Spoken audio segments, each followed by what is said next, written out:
Hi hello guys, இந்த வீடியோவில் யாரை பற்றி பார்க்க போகிறோம் அப்படின்னு சொல்லி பார்த்தீங்கன்னா, அபிஷிகாவுடைய பர்ஃபார்மன்ஸ் இந்த வாரம் எப்படி இருந்துச்சு, என்ன பாட்டு பாடியிருக்காங்க, இந்த வாரத்துக்கான ரவுண்டு என்ன அப்படின்றதுக்கான ஒரு ஃபுல் டீட்டெயிலும் ஒரு சில எமோஷனலான விஷயமும் உள்ளுக்குள்ளே நடந்திருக்குங்க. அதுக்கான பின்னணிகள் என்னன்றது தான் இந்த வீடியோவில் பார்க்க போகிறோம். நம்ம சேனலை ஃபஸ்ட் டைம் பார்க்குற பர்சன் நீங்கள் இருந்தீங்கன்னா மறக்காமல் நம்ம சேனலை சப்ஸ்கிரைப் பண்ணிக்கோங்க. அப்போ தான் நான் அடுத்தடுத்து போடுற வீடியோக்கான நோட்டிஃபிகேஷன்ஸ் அண்ட் பாப்அப்ஸ் உங்களுக்கு கண்டினியூஸாக கிடைச்சிக்கிட்டே இருக்கும். அது மட்டும் இல்லாமல் இந்த வீடியோ பற்றி உங்களுக்கான கருத்துக்கள் ஏதாச்சுன்னா தாராளமாக நீங்கள் கமெண்ட் பாக்ஸ்லையும் மென்ஷன் பண்ணலாங்க.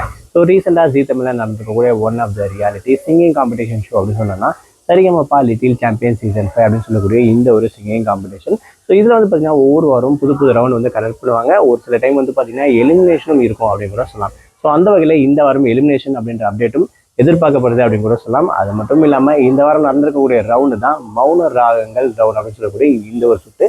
மோஸ்ட்லி சோகமாகவும் எமோஷ்னலாகவும் இருக்கக்கூடிய சாங்ஸை பற்றி தான் பசங்க பாடிட்டு வந்துட்டு இருக்காங்க. அதில் ரொம்பவே ஹைலைட்டடான ஒரு பர்சன் அப்படின்னு சொன்னோன்னா ஒன் ஆஃப் த பர்சனாக அபிஷேகாவை சொல்லலாம். இவங்க என்ன தான் பாட்டு பாட போகிறாங்க, என்ன சாங் வந்து பர்ஃபார்ம் பண்ண போகிறாங்க அப்படின்னு சொல்லக்கூடிய இந்த ஒரு கியூரியாசிட்டி இந்த ஷோ பார்த்துருக்கக்கூடிய அபிஷேகாவுடைய ஃபேன்ஸுக்கு கண்டிப்பாக இருக்கும் அப்படின்னு கூட சொன்னாங்க.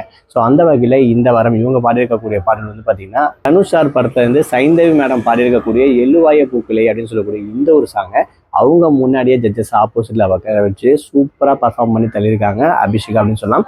இவங்களுடைய பர்ஃபார்மன்ஸுக்கு இந்த வாரம் கோல்டன் பர்ஃபார்மன்ஸும் கிடைச்சிருக்கு. அந்த அளவுக்கு ஹார்ட் டச்சிங் பர்ஃபார்மன்ஸ் வந்து பண்ணியிருக்காங்கன்றத தாராளமாக சொல்லாங்க.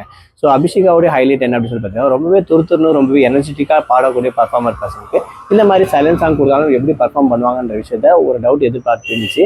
அதை சூப்பராகவே ஃபுல்ஃபில் பண்ணி கோல்டன் பர்ஃபார்மன்ஸை வாங்கினாங்கன்ற விஷயம் ரொம்பவே ஹைலைட்டடாக பார்க்கப்படுது அப்படின்னு கூட சொன்னாங்க.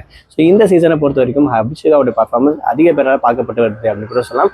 அது மட்டும் இல்லாமல் எனக்கு இந்த சீசனை பொறுத்த வரைக்கும் இவங்க தான்ப்பா டைட்டில் வின்னர், இவங்களோட ஃபேன்ஸ் தான் பண்ணாங்க அப்படின்னு சொல்லிட்டு நீங்கள் யாரை நினைக்கிறீங்களோ அந்த பர்சன் பேரை மறக்காமல் கமெண்ட் பாக்ஸில் மென்ஷன் பண்ணுங்கள்.